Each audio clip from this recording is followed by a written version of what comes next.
So there goes the lager, and hopefully not a lot of lager yeast, into our keg.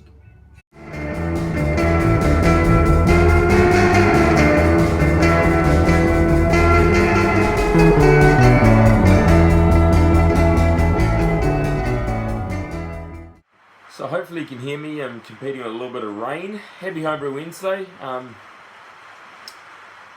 Tonight I thought I'd crack into the mighty Kiraru, cacao, vanilla and coconut. Imperial nibs, 8.5%.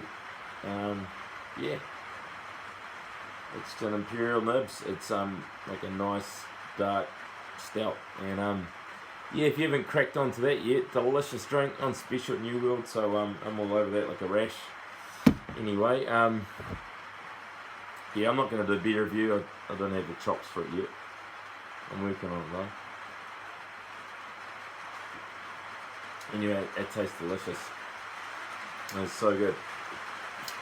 Yeah, so I bashed out a pale ale. I thought I'd kind of right all my wrongs. Worked on fermentation, worked on water chemistry. I'll make sure that I take the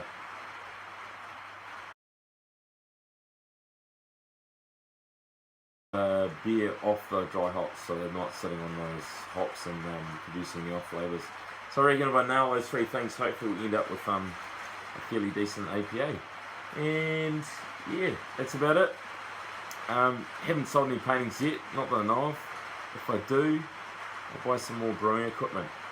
Yeah, speaking of selling, you might have seen that the mighty Paul Wicksteed, his brewery is for sale on Trade Me. So yeah, mixed feelings about that. Obviously, it's a shame to think that it's going, but I suppose it's good that it'll live on, and someone that gets it will appreciate it. So yeah, anyway, we'll soldier on, and thanks for tuning in, and have yourself a wicked Homebrew Wednesday and a decent rest of the week wherever you are.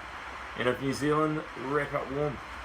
Cheers guys. See ya. I've got some American Pale Malt, I've got a bit of flake barley, I've got some light crystal, acid malt, and I think that's all. Yeah, I think so. You know, there's yeah, 5 kilos of ale malt, so all up we're around about oh yeah, toffee malt, we're about 6 kilos of malt all up. Okay, just doughed in, and it's always a bonus. Hit medium straight away. I'll probably keep it around there. Bearing in mind it's an American Pale Ale of some description. Anyway, pretty cold in the brew shed, so we'll see if we can maintain those temps. And pretty sure I'll have to keep an eye on our control box here, Mr. Switchy. So got that down to 5.4. Actually ran out of acid malt, so only probably about 60 grams short of the acid malt I needed, but yeah man, that's in the ballpark. 5.4 mash pH.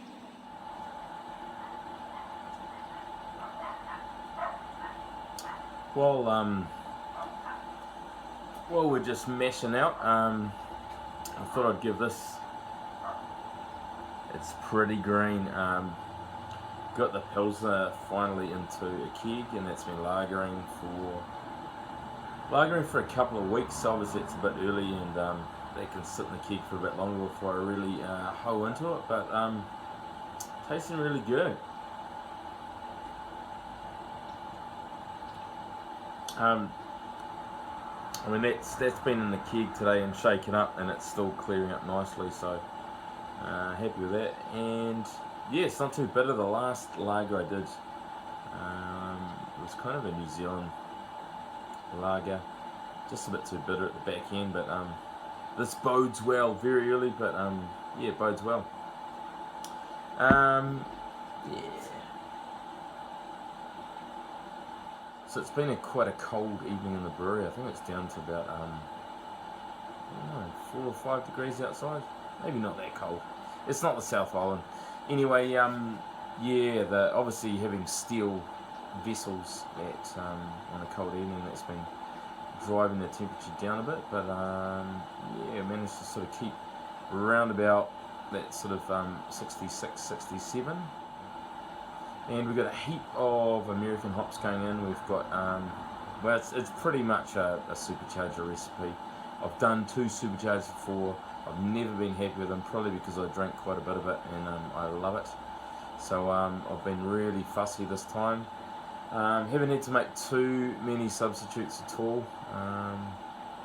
Only thing was I was a little bit light on Simcoe, so I topped that up with a bit of Brewer's Gold, which is it's meant to be a correct substitute. So yeah, a shit ton of hops going in there, and yeah, hopefully we have a big old American APA.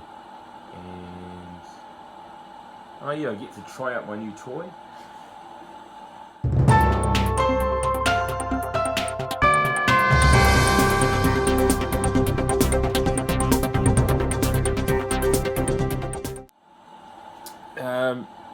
Don't know if you can make that out, but yeah, just from Brew Shop I got one of those stainless steel thermowell to fit in my 6-gallon carboy. So we'll make sure we get those temperatures right. And then I've got that Kelly yeast sitting on the stir plate. So yep, pretty much time to start thinking about transferring over to the boil kettle and start the sparge. Catch you later.